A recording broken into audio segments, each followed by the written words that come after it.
अस्सलाम वालेकुम। Inside story के साथ मैं मोहसिन बिलाल।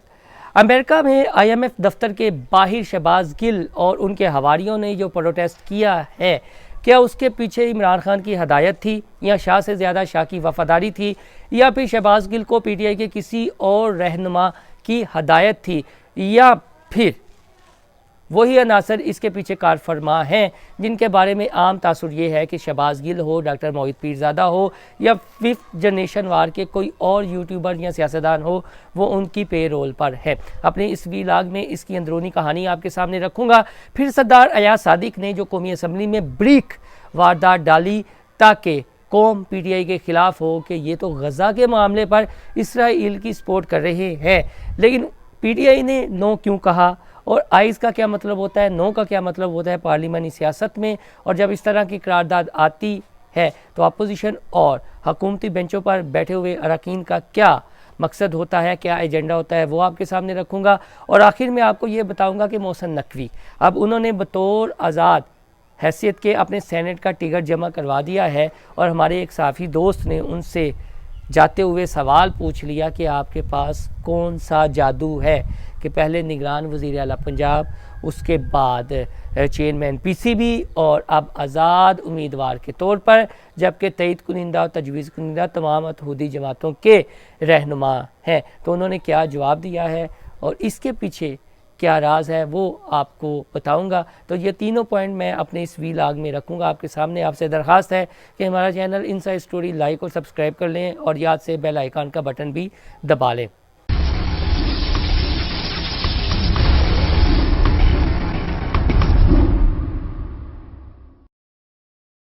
तो दोस्तों, शहबाज गिल पर आने से पहले चूँकि कौमी असम्बली का जो मामला है वो बड़ा हसास है और पीटीआई पर इस हवाले से फतवे लगना शुरू हो गए हैं कि ये इसराइल नवाज जमात है और ये गज़ा के मज़लूम मुसलमानों की, मज़लूम आवाम की मुखालफत कर रहे हैं और इन्होंने करारदाद मंजूर नहीं होने दी, नो कह दिया।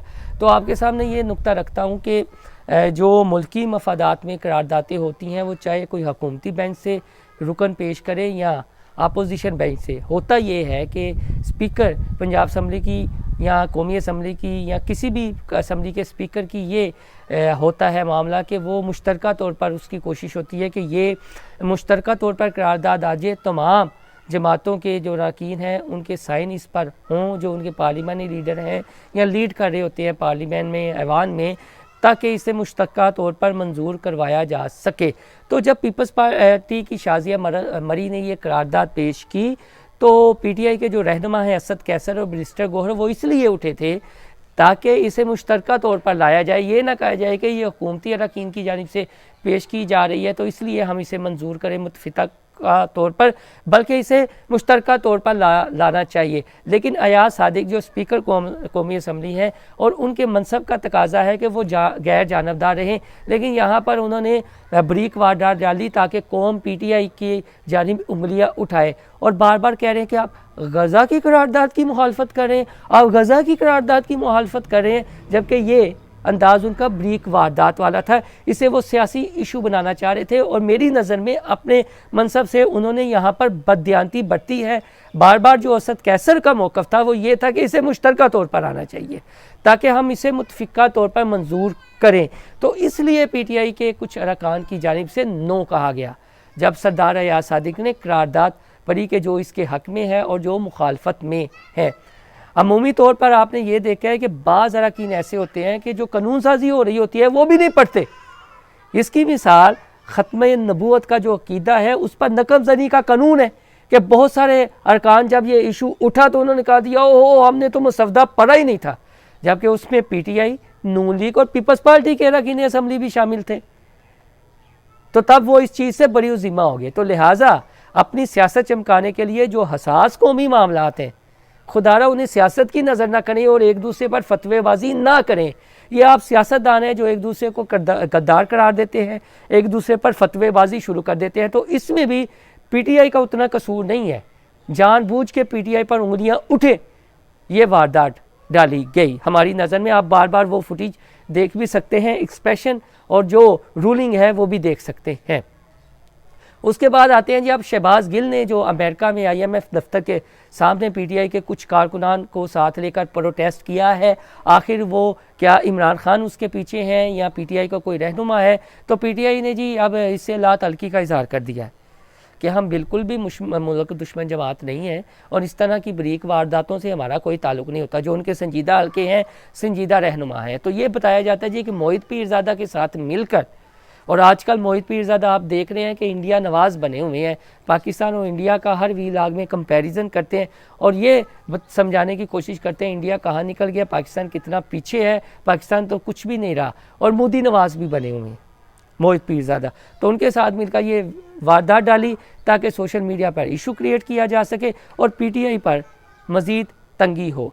हाफिज़ फ़रद जो इमरान खान के करीब तरीन समझे जाते हैं, उन्होंने तो नाम ना लिए बगैर शहबाज गिल और दीगर के बारे में ये कह दिया था कि जब इन्होंने इक़्तिदार देखा तो अपने बैग पकड़े और बैरून ममालिक से यहाँ पर आ गए, और जब PTI का इक़्तिदार गया तो इन्होंने खामोशी से, चालाकी से बैग पकड़े और बाहर चले गए और अब हमें बता रहे हैं कि कौन इमरान खान का लायल है और कौन इमरान खान का लायल नहीं है। तो ये वो चीज़ें हैं जिससे PTI अब ला तल्खी का इजहार कर रही है और शहबाज गिल एंड कंपनी और doctor Mohit Pirzada and company ने शाह से ज़्यादा शाह की वफादारी में ये इकदाम उठाया ताकि PTI बदनाम हो। अब PTI के मासूम कारकुनान इसे बहुत बड़ा जहाज़ समझ लें, लेकिन इससे इमरान खान का मौक़िफ़ डैमेज हो रहा है। आप ये देखें कि इमरान खान के गुलामी नहीं आज़ादी, तो गुलामी नहीं आज़ादी का नारा किन के ख़िलाफ़ था? IMF के ख़िलाफ़ था, अमेरिका के ख़िलाफ़ था पहले जब साइफर लहराया गया था। तो अब मौक़िफ़ किसका डैमेज होगा? मौक़िफ़ जो है ज़ाहिर है PTI और इमरान खान का डैमेज होगा। शहबाज गिल और मोहित पीरज़ादा ने तो जो IMF दफ्तर के बाहर कार्रवाई अमेरिका में डालनी थी वो डाल दी है। अब उंगलियां किस पर उठेंगी? उन PTI के रहनुमाओं पर जो सॉफ्ट कार्नर रखते हैं, जो रियासत मुखालिफ नहीं है। तो अब ये बातें हो रही हैं, जो दरारों की बातें हो रही हैं। एक शेर अफजल मरवत और दूसरा बैरिस्टर गोहर वाला जो मामला उठा हुआ है वो भी आपके सामने है। फिर शेर अफजल मरवत ने तो कह दिया था कि आदर राजा और हैदर मेहदी ये गद्दार है, मुहिब वतन नहीं है, पाकिस्तान मुखालिफ है, फ़ौज मुखालिफ है। तो ये इनके आप वो सारा देखें तो ये क्या करते हैं, ये आपके सामने है। तो इससे PTI ला तल्खी का इजहार कर रही है। अब आते हैं जी मोहसिन नकवी की जानिब से कि मफादात का टकराव है कि वो एक बड़े मीडिया हाउस के मालिक भी हैं, चेयरमैन PC भी हैं। क्रिकेट के सारे मामलात मीडिया पर हैंडल होते हैं। आप देखते हैं कि मीडिया पर ही टसल चलती रहती है। ARY और जियो की भी टसल की एक बड़ी वजह कुछ इस तरह के मामलात ही थे। और आप ट्रांसमिशन भी देखते हैं। एक मामला ये है, निगरान वज़ीर आला बने, फिर चेयरमैन PC भी बन गए। अब उन्हें कहा गया जी कि नहीं, अब चूँकि मनी लॉन्ड्रिंग के मामलात हैं, ब्लैक मनी को वाइट करने के मामलात हैं, तो लिहाजा वो पोर्टफोलियो दिया जाए जिसके नीचे सारे ये अदारे आते हों, जिनके दाखिली अमूर से ताल्लुक़ होता है। FIA है, मनी एक्सचेंजर्स हैं, बॉर्डर सिक्योरिटी फोर्स है, तो वो फिर इन्हें लगाया गया। तो इनके जो तईद कुनिंदा, तजवीज़ कुनिंदा सुनते जाएँ, चौधरी शाफी हुसैन, अली हैदर गिलानी जो यूसुफ रज़ा गिलानी के बेटे हैं, गज़नफ़र अब्बास चीना जो इस्तेहकाम पाकिस्तान के रुकन पंजाब असम्बली हैं, और मुस्लिम लीग नून के ख्वाजा इमरान नज़ीर, ये इनके तईद कुनिंदा और तजवीज़ कुनिंदा। और फिर ये कहते हैं जी कि हम आज़ाद उम्मीदवार हैं सेनेट के। आज़ाद नहीं हैं, बल्कि ये हुकूमत के हमायत याफ्ता हैं। और इनको किन की हमायत हासिल है? या ज़ाहिर है जिनके पास ताकत है, जिनके पास छड़ी है, जो इस्टेब्लिशमेंट है, जो अब ये सारे वन पेज पे हैं, तो उनके बंदे। तो हमारे साफ़ी दोस्त वकार सिंधु हैं डान के, जिन्होंने पिछले दिनों मरियम नवाज़ से भी सवाल किया था, तो बात का बतंगर बना दिया गया था और यूट्यूबर साफ़ी होने के उन पर फतवे लग गए थे। लेकिन आज हिम्मत करके मोहसिन नकवी से सवाल उन्हीं ने किया है कि आपके पास क्या जादू है? तो उन्होंने कहा जी कि अल्लाह का करम है। लेकिन फिर भी बाद में उन्होंने बताया कि हम नौजवान सहाफ़ियों को भी वो जादू बता दें कि जो जादू है, जो आप इस तरह तेज़ी से तरक्की की मनाज़र तय कर रहे हैं और एक सियासी खिलाड़ी बन गए हैं। तो इस पर वो मुस्कुरा दिए। तो एक होती है जी जादू की जप्फी, वो मुन्ना भाई MBBS में आपने जादू की जप्फी देखी होगी, और एक है जी जादू की छड़ी। तो लगता है मोहसिन नकवी के पास वो जादू की छड़ी है और वो ताकत है कि छड़ी जिधर घूमती है उन बंदों को नवाजा जाता है। फैसल वाडा का आप देख लें कि पीपल्स पार्टी ने रज़ा रब्बानी जैसे सीजन पॉलिटिशियन को, एक जमहूरियत पसंद रहनुमा को ऑन नहीं किया इस बार सेनेट के टिकट के लिए, और फैसल वाडा को ऑन कर लिया है। तो आप देख लें कि ये मुल्क के मामलात कहाँ जाते हैं। फरा गोगी का एक इशू है, मैं इंशाल्लाह ताला अगले किसी वीलॉग में आपके साथ शेयर करूँगा कि जब फरा गोगी के सेनेट के टिकट की बात हुई थी तो कौन सा मीडिया हाउस इस्तेमाल हुआ था, कौन से पुर्दे इस्तेमाल हुए थे और किसने ये इशू बनाया था। आज ये देखें पाकिस्तान की सियासत कि आज वो बंदा उस नहज पर आकर खड़ा है। इंशाअल्लाह ताला डिटेल के साथ ये हक़ाइक़ आपके सामने रखूँगा। आपसे दरख्वास्त है कि हमारा चैनल इनसाइड स्टोरी लाइक और सब्सक्राइब कर लें, बेल आइकन का बटन भी दबा लें और इसे अपने दोस्तों के साथ ज़्यादा से ज़्यादा शेयर भी करें। अल्लाह हाफ़िज़।